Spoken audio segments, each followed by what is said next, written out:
Don in London, hello. My video is all about recovery from addiction to addiction. Say that again. Say that again. Don in London, hello. My video is all about addiction to substance or behaviour. My addictive substance, alcohol, my behaviour equally addictive around people, places and things. So learning one day at a time how to stay in recovery, how to get help, how to be part of life again. It's a never-ending journey. I think there's a film about that, certainly many songs about it. Never-ending journey of life until we expire. And the problem with addiction is we soon expire. We expire sooner rather than later. So these days I don't drink alcohol one day at a time, so I am Don, an alcoholic in recovery, and I needed help to get to recovery and to stay in recovery. So where did I get the help?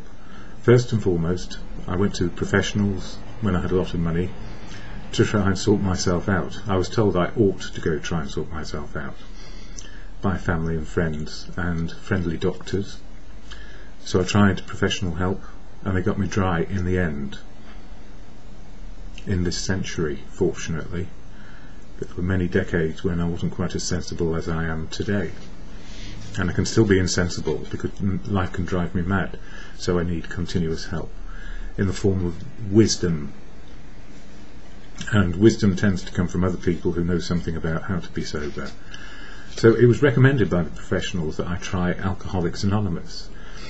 And here's a little book of AA in which it has the AA preamble, which I'll share in a moment. I didn't want to go to AA. It was all about giving up drink, and drink had been my best friend for many years, and then it was my worst enemy. It was a killer malady in the end, and I had to be revived more than once. You know, there's no mileage in that at all. It was just fortunate that somehow I survived it, and I was very lucky. So Alcoholics Anonymous, the last chance saloon for me, where people don't drink except for tea, coffee and munching biscuits when we're early in recovery because we have a sweet tooth. Alcohol is full of sugar as much as anything. So how did AA help me? Well, I'll share the AA preamble, which gives the game away. If you are in AA already, you know I don't speak for you. I never speak for you if you're in AA, and I don't actually speak on behalf of Alcoholics Anonymous because it has no leaders. It's a fellowship or a society of people working together one day at a time. So the best you see of AA is always on the day you attend a meeting or a group, go to a group and listen for the experience, strength and hope. So if you're looking for something bigger than you, which is an organisation which is going to fix you, AA cannot do that. What AA can do is allow you to hear, if you're able, experience, strength and hope of other people today and what's going on for them. So it's never bigger than you, AA. There's no greater power which is going to prevent you or fix you so you don't have to drink anymore. It's about you learning how to be sober and listening and starting to be included in something which may be very uncomfortable. It was for me. I didn't like the idea of joining anything. I refused to join institutes. But that's just me being rebellious and awkward and believing that if I went to an institute all I would get was a certificate, or worse, I might have to do something, and I had enough on my plate, quite frankly. So what is AA about? It's about all things I've just talked about. Alcoholics Anonymous is a fellowship, and it's not an organisation, of men and women who share experience, strength and hope with each other that they may solve their common problem and help others to recover from alcoholism. So it's only as good as it gets on the day you're there. So some days it's good, some days it's bad, and some days it's plain ugly and you don't know why you went. Other than, if it's that ugly for them, well maybe my life ain't so bad. That's comparing and despairing of them. The whole program is about how you can improve your life. The only requirement for membership is a desire to stop drinking. and I didn't even have that. There are no dues or fees for AA membership. We are self-supporting through our own contributions. When I got to AA, I was penniless, or on the absolute minimum of existing, the amount allowed for existing, and still being part of, I don't know, trying to get back into the community. So I was supposed not to put any money in, but I did, because my ego said, I want to be as good as them and put some money in. So I went without, but then I ate lots of biscuits.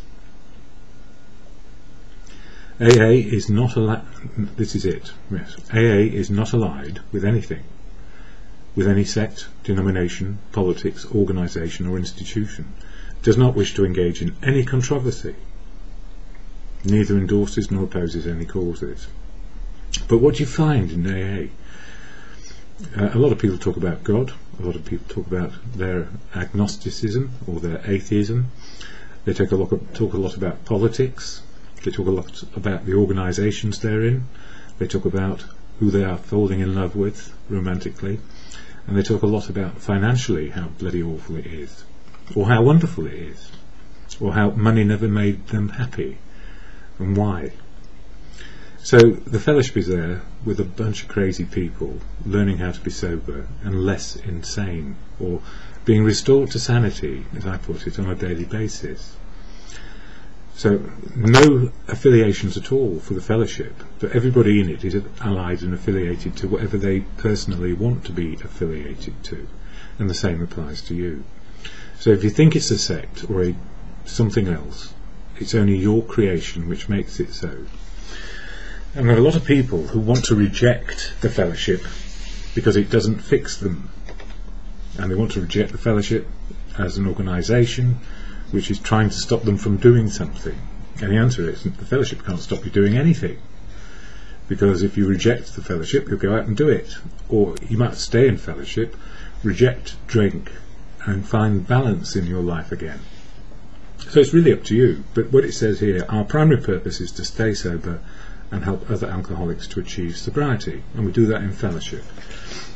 And sometimes we're up for it, and we can help you.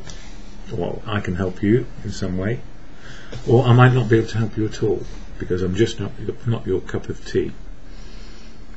And also in fellowship there are some strange ideas about what is right for one person. What is right for one person means it's right for everyone. Well, as it says there, if you have affiliations and beliefs, keep them, but don't try and impose them on other people. So you're allowed to be yourself and find out who you can be today. And finding out who we are is a daily experience. So even if, like me, you didn't know anything when you got to the fellowship because it all fell to pieces and you were on your own, homeless and on the streets, it can still happen, and you can still be part of something, because nobody's trying to take anything away from you. The only thing we suggest is not to drink today, and if you can get to a meeting it might help.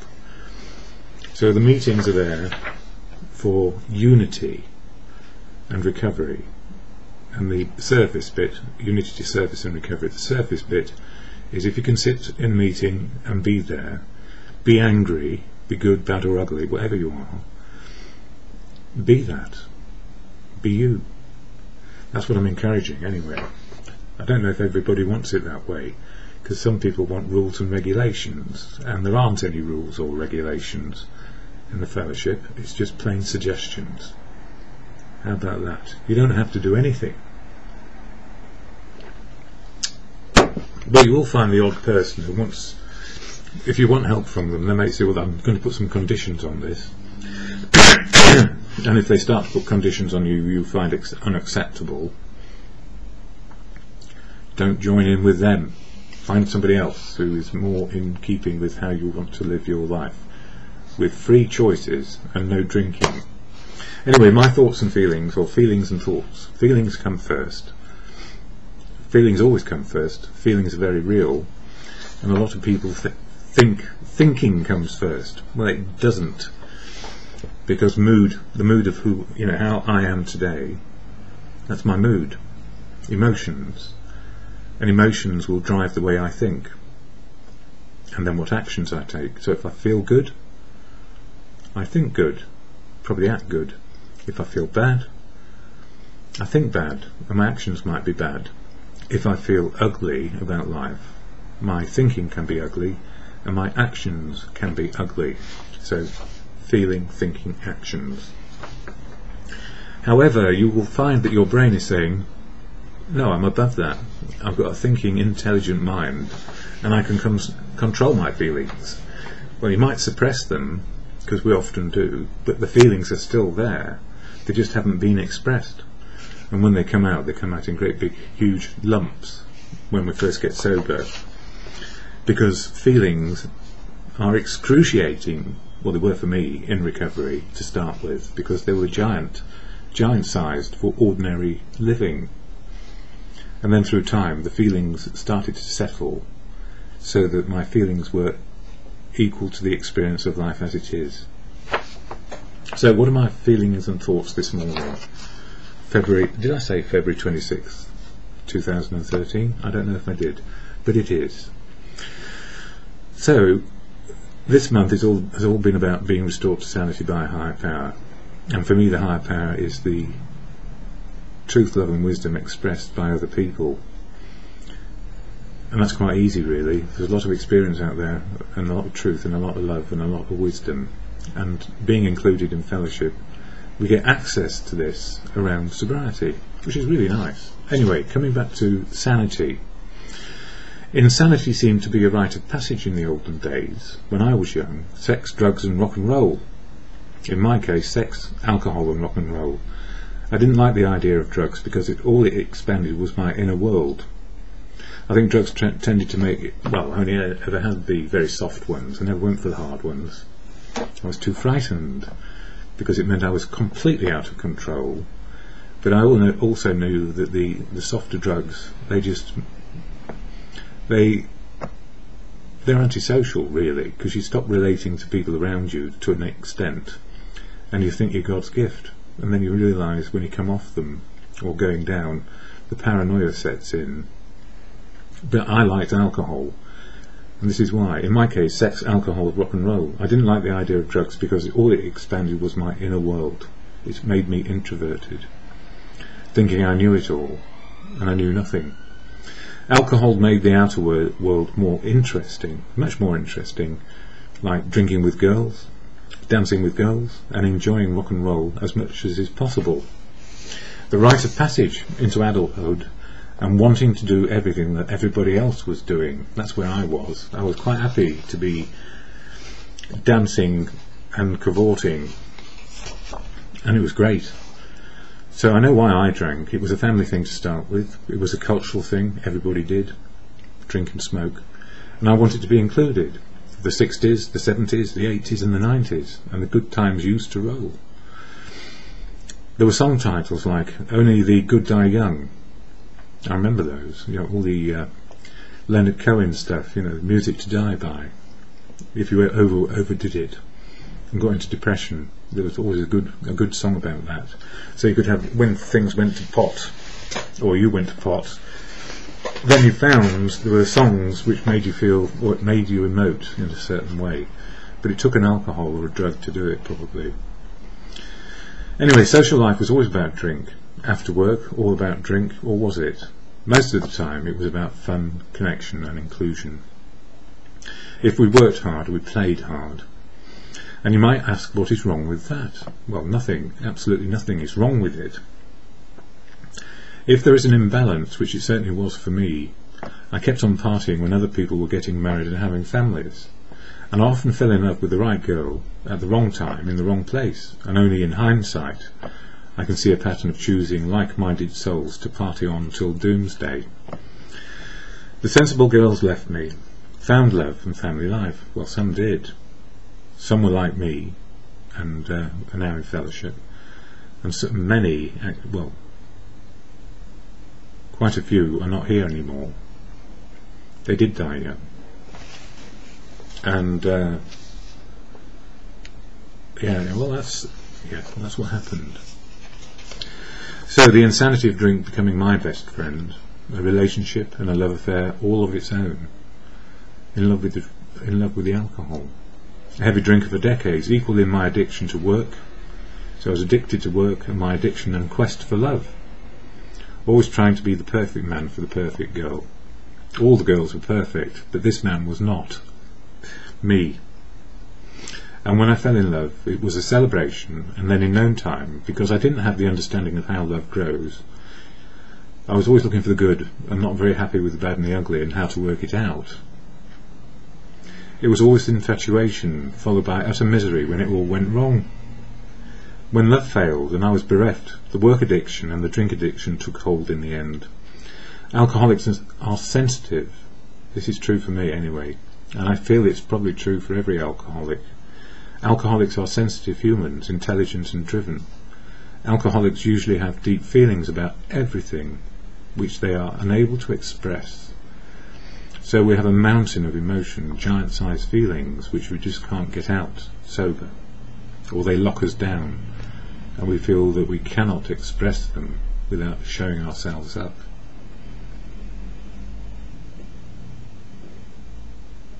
So, yeah, alcoholics usually have deep feelings about everything which they are unable to express, me included, and there is an underlying disappointment with the real world of now. That's how I felt. The insanity we see in the world is often a reasonable excuse until we are hooked and unable to stop, and driven mad ourselves day after day by drinking and drinking and drinking, because we just can't face it anymore. I mean, if we could face it, and we have some gumption and common sense, we'd say to ourselves, I ought not to drink anymore. Because it's a depressant, for one thing. It depresses people, although it took decades for me to get to the depression bit. No, actually I did have depression, chronic depression, which goes back to the 60s. So my chemical imbalance was always there, and I tried to self-medicate, which then became self-harm and then addiction, and I don't know when I crossed the line. So, you know, if you knew me back then and you thought I was crazy, well, I probably was. I cannot argue with your perception of me back then. And that's important. I need to not acknowledge that. You know, I was a very happy drunk most of the time, and I would not hurt people. But actually I hurt people by being a drunk. So, yeah, a heavy drinker for decades, equal in my addiction to work and my addiction and quest for love. And when I fell in love, it was celebration, and then in no time, because I didn't have the understanding of how love grows. It was always infatuation, followed by utter misery when it all went wrong. When love failed and I was bereft, the work addiction and the drink addiction took hold in the end. I'm repeating it because it's important. Alcoholics are sensitive, intelligent and driven. Alcoholics usually have deep feelings about everything which they are able to express, which they are unable to express, me included, and there's a world, and we see the world with underlying disappointment. If we are lucky, finding rock, in the end we know just how addicted we are, and if we are lucky, finding rock bottom, and it can get no worse, we realise maybe we can ask for help. You know, I didn't have any inkling about Alcoholics Anonymous until the 2000s, really. Well, I did have a brush with it in 1999. And then another 5 years of utter misery. In the end, we do know how addicted we are. Many never find help or assistance. Many are urged to find treatment, and yet the insanity of drinking prevails. Because addiction is that. There is no way to stop. There is no emotional or intellectual way to stop the addiction on our own. The insanity of doing the same thing over and over again and expecting a different result is really painful. Trying to be perfect for the perfect girl, working harder than anyone to make that career the best it can be. Work harder and drink harder. That was me. And it'll be okay. It'll be okay when I get there.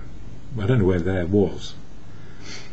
It doesn't work out, the same thing over and again, and how we let ourselves down and our disappointment with life. Of course, it was all my fault. I wasn't good enough. That was my assessment of me in the end. Got to stop. I just had my food delivered, and there's a significant item missing, and they're chasing it up for me, so I don't know how far I'll get before, if they ring me back before, so I might have to stop again. Anyway, the good news is, or the bad news was, I was not good enough. That was my assessment of me when it came down to the final knockings. I was useless. In fact, I had become useless with the drink. For me, getting to that rock bottom took a long time. Fortunately for many people today have more awareness and more gumption than I had, so people come in early, and I'm very pleased about that. I think it's wonderful that people can actually get to recovery even in their teens. They see what's going on, they know they've got a problem, and they start to deal with it. Addiction hits anybody, but the awareness, it took me decades. And the good news for those with common sense and gumption, they can find recovery much sooner rather than later. Later, as in my case. And I relish their company and their understanding of life. So smart. Young people are so smart these days. We are all aware, we all share experience, strength and hope, and often given my age and maturity, I find those younger with greater maturity than me. And that's absolutely fantastic. One of my best friends, or my best friend, is a few years younger than me, and she has more wisdom and picks it up much more quickly than I ever did, and they're very happy. So the sanity restored by a higher power greater than me and always around me, and that's the collective wisdom in fellowship, the collective wisdom of fellowship, people in the fellowship, from the teenager to the old age pensioner. And I'm not too far. Actually, I'm pensioned off. I had to take early retirement in the end because of other complications. It's always there, the collective wisdom inside fellowship and the collective wisdom outside fellowship, for one day at a time. I mean, I was told I ought to cash in my pensions early and do it that way because it left me with £2 a week better off than I would otherwise be. We do what we do because that's what they suggest. Anyway, listening to the news today, this is about today, scandals in the political arena about sexual conduct which is inappropriate and unlawful, and the political class which are impacted, what do? They go for plausible deniability. That's where they start, plausible deniability. Didn't know anything about it. And then as more facts are revealed about their deniability, it is very tenuous that they didn't know what was going on. And then more deniability, wrecking the future of those who are fresh in the fray of elections. So the old timers in the political class who have been behaving or misbehaving badly and unlawfully, as it is alleged, now impact on the fresh political people coming in, or not coming in because of the bad behaviour that was there in the past. It's very easy to point the finger and reveal what goes on, and then the problem of making it stick and doing something about the misbehaviour of those who have the power and misuse it, and then get found out. It's very hard to prove, or in this case it's very easy to prove because there's more than one incident. Deniability, trying to cover up and trying to appease or simply deny the truth.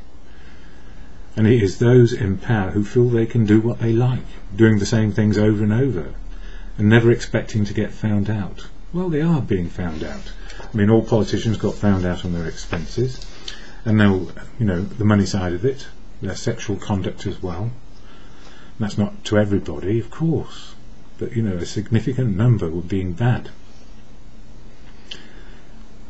In recovery, so they were doing the same things over and over and never expecting to get found out, but of course they have been found out, because in the end those who have been hurt will remind them of the hurt that has been done, because we're a more open society. In recovery, the 12 steps give back the truth of what we did and the why of it and the wrong of it as much as for some of us who were on the wrong end of these abuses of power. And I was often on the wrong end of it. because I was a rebellious sod. So why not? You know, people would exert their power over me and move me on. They'd use me for the knowledge I had, but after a while I became a thorn in their side because I knew better than them, or at least I thought I did. But the one thing they knew, they had the power, and I was always up against it on that. We learn our part in all matters, the good, the bad and the ugly, and this is the most important point for people in recovery, and we make restitution wherever we can without doing further harm. Unlawful behaviour, misbehaviour and antisocial behaviour needs to be resolved as we move forward in recovery. There is insanity in trying to excuse the inexcusable.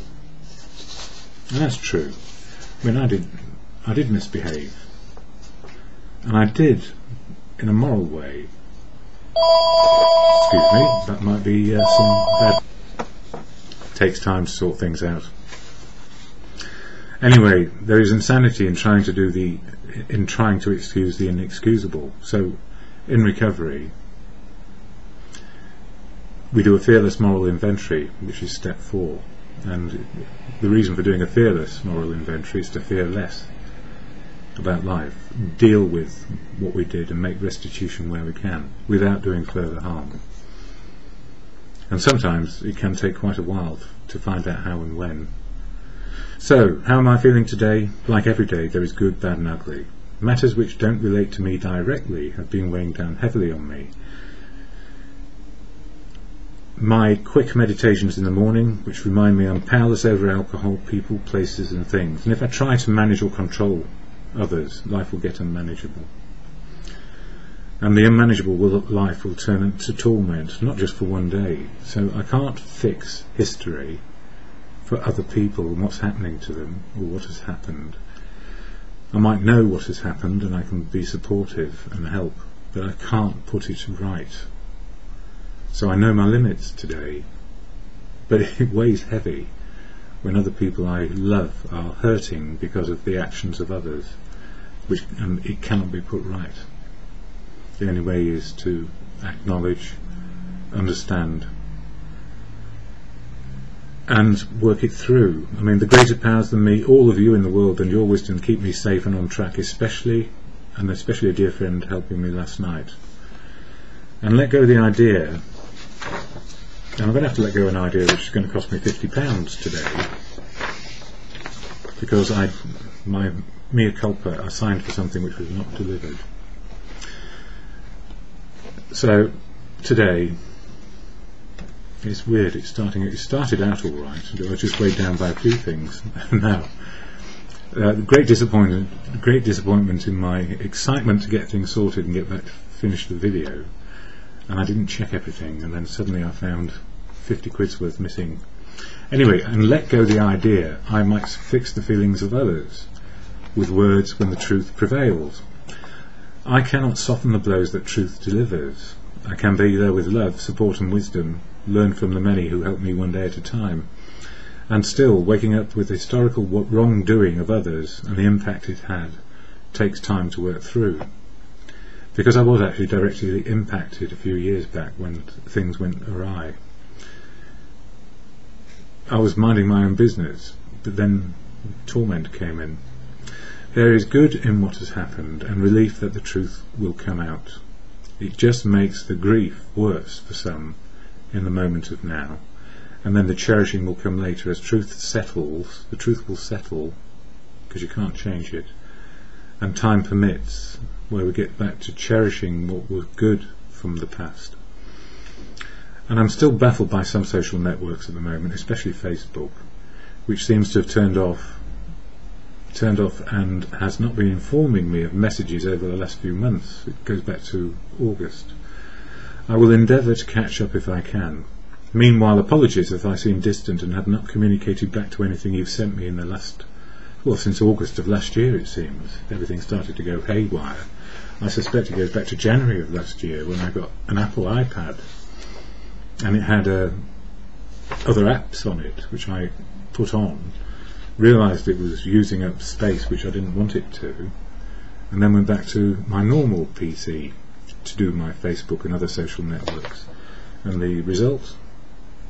Things have been switched off and I'm having difficulty trying to switch them back on again, or the message is just being sent out as if I was on another operating system, and I'm not.